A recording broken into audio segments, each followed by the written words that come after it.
Hi everyone, it's time for chapter 5 of Matilda. I hope you're enjoying it so far. This chapter's called Arithmetic. Matilda longed for her parents to be good and loving and understanding and honourable and intelligent. The fact that they were none of these things was something she had to put up with. It was not easy to do so. But the new game she had invented of punishing one or both of them each time they were beastly to her made her life more or less bearable. Being very small and very young, the only power Matilda had over anyone in her family was brain power. For sheer cleverness, she could run rings around them all. But the fact remained that any 5-year-old girl in any family was always obliged to do as she was told, however asinine the orders might be. Thus she was always forced to eat her evening meals out of TV dinner trays in front of the dreaded box. She always had to stay alone on weekday afternoons, and whenever she was told to shut up, she had to shut up. Her safety valve, the thing that prevented her from going round the bend, was the fun of devising and dishing out these splendid punishments, and the lovely thing was that they seemed to work, at any rate for short periods. The father, in particular, became less cocky and unbearable for several days after receiving a dose of Matilda's magic medicine. The parrot in the chimney affair quite definitely cooled both parents down a lot, and for over a week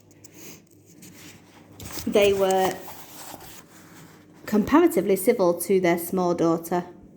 But alas, this couldn't last. The next flare-up came one evening in the sitting room.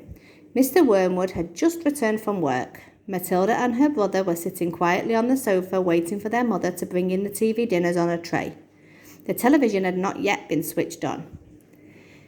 In came Mr. Wormwood in a loud check suit and a yellow tie. The appalling broad orange and green check of the jacket and trousers almost blinded the onlooker. He looked like a low-grade bookmaker dressed up for his daughter's wedding, and he was clearly very pleased with himself this evening. He sat down in an armchair and rubbed his hands together and addressed his son in a loud voice. "Well, my boy," he said, "your father's had a most successful day. He is a lot richer tonight than he was this morning. He has sold no less than 5 cars, each one at a tidy profit.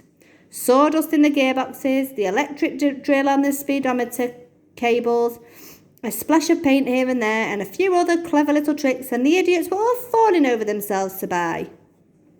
He fished a bit of paper from his pocket and studied it. "Listen, boy," he said, addressing the son and ignoring Matilda. "Seeing as you'll be going into this business with me one day, you've got to know how to add up the profits you make at the end of each day. Go and get yourself a pad and a pencil and let's see how clever you are." The son obediently left the room and returned with the writing materials. There he is, Matilda's brother with his dad. "Write down these figures," the father said, reading from his bit of paper. "Car number 1 was bought by me for £278 and sold for £1,425. Got that?" The 10-year-old boy wrote the 2 separate amounts down slowly and carefully. "Car number 2, the father went on, "cost me £118 and sold for £760. Got it?" "Yes, Dad," the son said, "I've got that." "Car number 3 cost £111 and sold for £999.50. "Say that again," the son said. "How much did it sell for?" £999.50, the father said. "And that, by the way, is another of my nifty little tricks to diddle the customer. Never ask for a big round figure.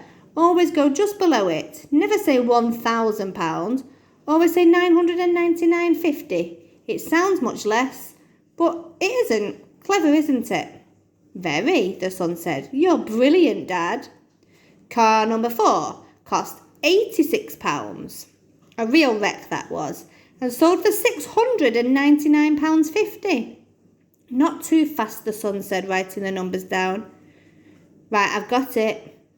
Car number 5 cost £637 and sold for £1,649.50. You got all those figures written down, son?" Yes, Daddy, the boy said, crouching over his pad and carefully writing. Very well, the father said. Now work out the profit I made on each of the 5 cars and add up the total.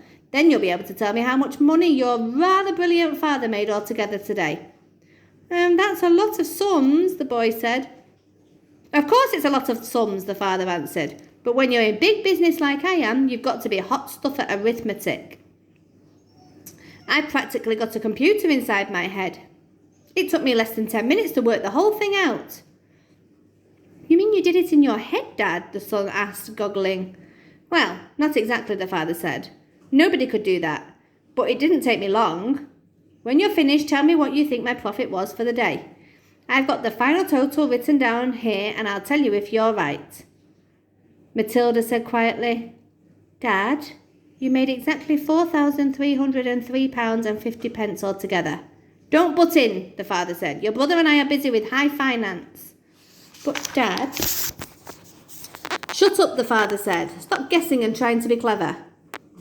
Look at your answer, Dad, Matilda said gently. If you've done it right, it ought to be £4,303.50.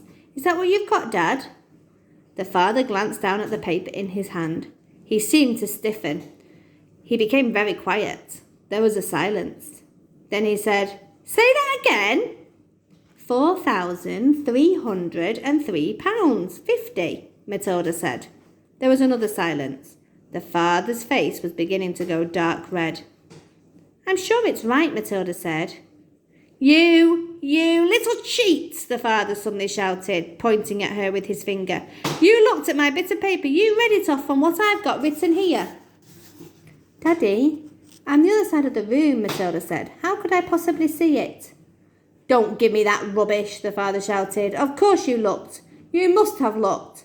No one in the world could give the right answer just like that, especially a girl. You're a little cheat, madam, that's what you are, a cheat and a liar. At that point, the mother came in carrying a large tray on which were the 4 suppers. This time it was fish and chips, which Mrs. Wormwood had picked up in the fish and chip shop on her way home from bingo. It seemed that bingo afternoons left her so exhausted both physically and emotionally, she never had enough energy left to cook an evening meal. So if it wasn't TV dinners, it had to be fish and chips. What are you looking so red in the face about, Harry? She said as she put the tray down on the coffee table. Your daughter's a cheat and a liar, the father said, taking his plate of fish and placing it on his knees. Turn the telly on and let's not have any more talk. Okay, that's the end of that chapter. So not only is Matilda really, really good at reading, she's also amazing at maths. She's better than her big brother and her dad. But the dad doesn't believe it, does he? He thinks that she's cheating. What do you think?